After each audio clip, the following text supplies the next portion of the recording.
अस्सलामुअलैकुम वरहमतुल्लाहि वबरकातुहू। तो कैसे हैं आप सब लोग? उम्मीद है आप सब लोग खैरियत से होंगे। तो आज की वीडियो बहुत ही ख़ास होने वाली है, तो प्लीज़ इस वीडियो को आखिर तक ज़रूर देखिएगा। इस वीडियो का टाइटल है famous people who converted to इस्लाम।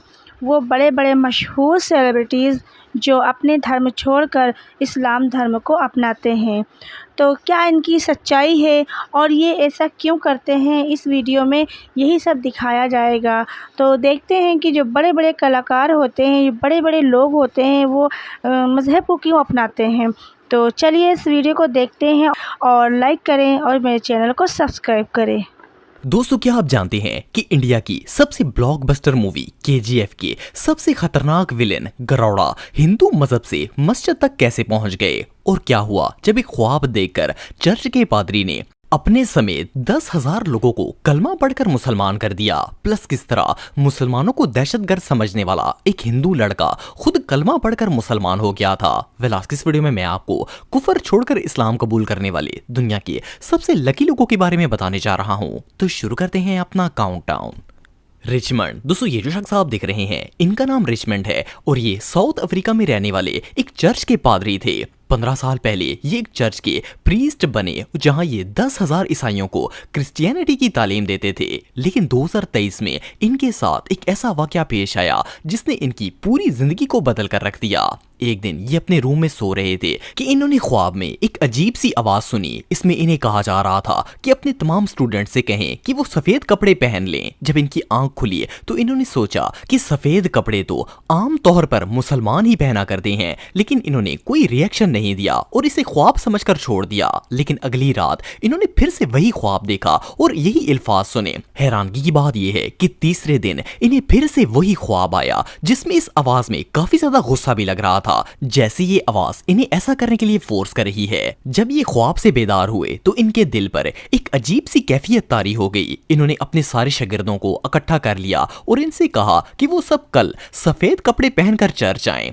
इस्लाम के बारे में इब्राहिम ने पहले सुन तो रखा था, लेकिन इस ख्वाब ने इनका दिल इस हद तक बदल दिया था कि जब सुबह इनके 10,000 शागिर्द सफेद कपड़े पहनकर इनके सामने हाल में खड़े हुए तो रिचमंड ने बेसाख्ता इन सब से कहा कि वो चाहते हैं कि इन समेत वो सब लोग भी कलमा पढ़कर मुसलमान हो जाएं। आप बिलीव नहीं करेंगे कि इनके सामने खड़े उन तमाम ईसाइयों में से किसी एक ने भी कोई सवाल नहीं किया और अपने पादरी के पीछे कलमा शहादत पढ़कर सारे के सारे लोग मुसलमान हो गए। वली अल्लाह की कुदरती थी कि ना सिर्फ इब्राहिम बल्कि 10,000 स्टूडेंट किसी को बताए, पूछे या सोचे समझे बगैर ही इस्लाम कबूल करने पर आमादा हो गए। इवन इस नेक काम को सरंजाम देने के बाद इन्होंने अपना नाम इब्राहिम रख लिया और मक्का मुकरमा में हज करने के लिए भी आ गए। इब्राहिम के मुताबिक ये एक मौजज़ा था जिसे अल्लाह ताला ने इनके ऊपर सादर किया और ये सारे के सारे अपने स्टूडेंट समेत मुसलमान हो गए और अल्हम्दुलिल्लाह ये आज भी इस्लाम के दामन में हैं।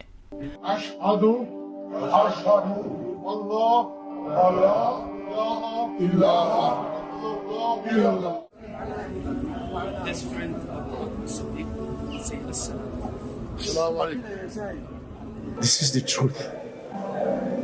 I've got to go. With or without, my people have got to go. I'm following Islam. Ramesh. दोस्तों, रमेश का ताल्लुक इंडिया से है। ये पैदाइशी तौर पर एक हिंदू थे। कहने को तो रमेश हिंदू थे, लेकिन इन्हें अपने मजहब में कोई दिलचस्पी नहीं थी। खास तौर पर जब मंदिर में इंटर होते हुए इन्हें 3-3 घंटे लाइन में लगकर वेट करना पड़ता, तो इन्हें हमेशा से ऐसा लगता था कि भगवान या फिर खुदा को इतना भी मसरूफ नहीं होना चाहिए कि इससे मिलने के लिए 3-4 घंटे लाइन में इंतजार करना पड़े। अगर इस्लाम की बात की जाए तो इस्लाम को लेकर रमेश की सोच बहुत ही कंट्रोवर्शियल थी। इन्हें हमेशा लगता था कि मुसलमान दहशतगर्द हैं और जब भी ये किसी दाढ़ी या टोपी वाले शख्स को देखते तो इन्हें ऐसा लगता था कि वो इन्हें गोली मार देगा या फिर बॉम्ब से उड़ा देगा। रमेश शुरू से ही एक क्रिश्चियन स्कूल में पढ़ते थे, इसलिए इन्हें क्रिश्चियनिटी पर काफी बिलीव था। 2017 में जब ये अपने MBA से फ्री होकर नया बिजनेस स्टार्ट करने की प्लानिंग कर रहे थे तो एक रात इनके साथ बहुत ही अजीबोगरीब वाकया पेश आया। ये अपने कमरे में सो रहे थे और अचानक इनकी आंख खुली तो इन्हें फील हुआ कि इनकी पूरी बॉडी पैरालाइज थी। इन्होंने अपने हाथों पांव को हिलाने की बहुत कोशिश की लेकिन कोई फायदा नहीं हुआ। इनकी जबान को छोड़कर पूरे जिस्म पर फालिज पड़ चुका था। ये इतना शदीद डर गए कि खौफ से अपनी खुदाओं को आवाज देना शुरू कर दी, लेकिन फिर भी इनकी बॉडी में कोई मूवमेंट नहीं आई। रमेश का कहना था कि इन्होंने सबसे पहले अपने भगवानों के नाम लिए और फिर जीसस क्राइस्ट को भी पुकार लिया, लेकिन कोई फायदा नहीं हुआ। फिर अचानक से इनके मुंह से अल्लाह अकबर के अल्फाज निकले। हालांकि रमेश को ना तो ये अल्फाज पहले आते थे और ना ही इनका मतलब पता था। इन्हें ऐसा फील हो रहा था जैसे इनकी जबान इन्हें ये बोलने पर मजबूर कर रही है और खुद ब खुद इनके मुंह से ये अल्फाज अदा हो रहे हैं। खैर, जैसे ही रमेश ने अल्लाह अकबर पढ़ा, इनकी बॉडी बिल्कुल नॉर्मल कंडीशन में आ गई। इन्हें बिलीव ही नहीं हो रहा था कि ये दो अल्फाज हैं या फिर कोई जादू है। इन्होंने उसी वक्त गूगल पर अल्लाह अकबर का मतलब सर्च किया और पूरी रात अल्लाह और इस्लाम के बारे में पढ़ते रहे। जब सुबह ये उठे तो इनकी पूरी लाइफ बदल चुकी थी और ये कलमा पढ़कर उसी वक्त मुसलमान हो गए। बहरहाल जो भी हो, बेशक अल्लाह ताला जिसे चाहे हिदायत दे देता है। You will not believe, after 15 minutes of this, I was suffering for 15 minutes with this. Approximately 15 minutes, I was just calling out to these people. Nothing worked. And then you will not believe, my tongue said Allahu Akbar and my body completely released. Assalamu alaikum wa rahmatullahi wa barakatuh. Alhamdulillah, inshallah, the month of Ramadan is right on the corner. And I thought it is a very important reminder, first and foremost, for myself and for others, that Allah blessed us with this beautiful, beautiful month for our self-rectification. रामाचंद्रा Raju. दोस्तों, अगर आपने KGF movie देखी है तो आप इस film के सबसे खतरनाक विलन गरौड़ा को जानते होंगे। KGF में विलन का ये रोल रामाचंद्रा राजू नामी एक एक्टर ने प्ले किया था। KGF के अलावा भी राजू बहुत सी ब्लॉकबस्टर साउथ इंडियन मूवीज में काम कर चुके हैं, जिनमें सलार, बदावा और भला थंद्रा वगैरह शामिल हैं। आपको जानकर हैरानगी होगी कि रामाचंद्रा असल में एक्टर थे ही नहीं, बल्कि ये KGF फिल्म के हीरो यश के ड्राइवर और बॉडीगार्ड थे। फिल्म के डायरेक्टर ने इनकी पर्सनैलिटी की वजह से इन्हें फिल्म में विलन का रोल दे दिया था और इन्होंने अपनी जबरदस्त एक्टिंग से मूवी में कमाल कर दिखाया था। वैसे तो राम मजहबी एतबार से एक हिंदू घर से ताल्लुक रखते हैं, लेकिन इसी साल रमजान के महीने में इनकी एक वीडियो सोशल मीडिया पर वायरल हुई जिसमें ये मस्जिद गए हुए थे और इन्होंने बाकायदा कमीज शलवार और सर पर टोपी भी पहनी हुई थी। ये ना सिर्फ मस्जिद के इमाम और सारे मुसलमानों से मिल रहे थे, बल्कि मुसलमानों ने इनका बाकायदा इस्तकबाल करके इनके सर पर रुमाल भी बांध दिया। सोशल मीडिया के मुताबिक तो इन्होंने इस्लाम कबूल कर लिया है, लेकिन इन्होंने बाकायदा इस बात का कोई ऐलान वगैरह नहीं किया। बहरहाल जो भी हो, मुस्लिम आउटफिट में तो इनका पूरा का पूरा कैरेक्टर ही बदल गया है।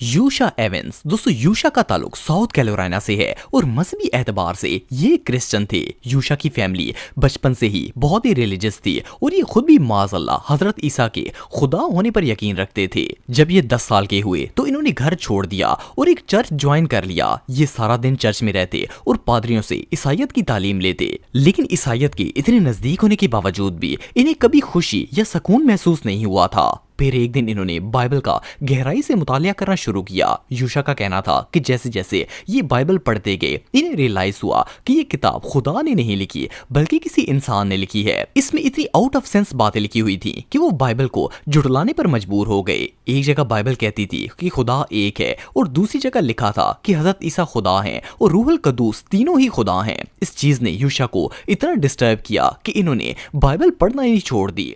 The Bible does not teach the Trinity. Jesus did not teach the Trinity. And the Bible is not an inerrant book. It is a book full of errors. इत्तफाक से उन्हीं दिनों में यूशा की एक मुसलमान लड़के से दोस्ती हो गई। एक दिन उस मुसलमान लड़के ने इन्हें अपने साथ मस्जिद में जुम्मा पढ़ने की दावत दी और ये भी वहां चले गए। मस्जिद में जब इमाम खुतबा दे रहे थे तो यूशा को एक अलग ही सुकून महसूस हुआ। जब नमाज खत्म हुई तो यूशा सीधा इमाम के पास चले गए और इनसे कहा कि क्या इनके पास अपने मजहब की कोई दलील है। इमाम साहब ने इन्हें अपने ऑफिस में बुला लिया और इनके हाथ में कुरान पाक थमा दिया। इन्होंने यूशा को कहा कि ये अल्लाह की किताब है और वो इसे घर ले जाएं और इसे अच्छी तरह पढ़ लें। फिर देखें क्या होता है। चुनाचा यूशा कुरान घर ले गए और इसे पढ़ना स्टार्ट कर दिया। इनका कहना था कि जब ये दूसरे पारे पर पहुंचे तो वहां पर लिखा हुआ था कि ये किताब गलतियों से पाक है। इन अल्फाज ने यूशा को उकसाया और वो कुरान के अंदर से गलतियां निकालने की कोशिश करने लगे। एक वीक तक इन्होंने कुरान को दिन रात स्टडी किया और इसमें से गलती निकालने की हर मुमकिन कोशिश की, लेकिन बजाय इसके कि ये गलतियां निकालते, कुरान मजीद ने यूशा को ऐसे ऐसे सवालों के जवाब दे दिए जो इन्होंने जिंदगी भर सोचे भी नहीं थे। खैर, कुरान मजीद से गलतियां निकालते निकालते इन्होंने कुरान मजीद को ही सामने रखकर कलमा पढ़ लिया। अगले फ्राइडे जब यूशा दोबारा मस्जिद गए तो वो इस बार एक मुसलमान की हैसियत से नमाज अदा कर रहे थे। अल्हम्दुलिल्लाह यूशा को इस्लाम कबूल किए आज 30 साल गुजर चुके हैं और अल्हम्दुलिल्लाह ये आज भी इस दीन हक पर कायम है।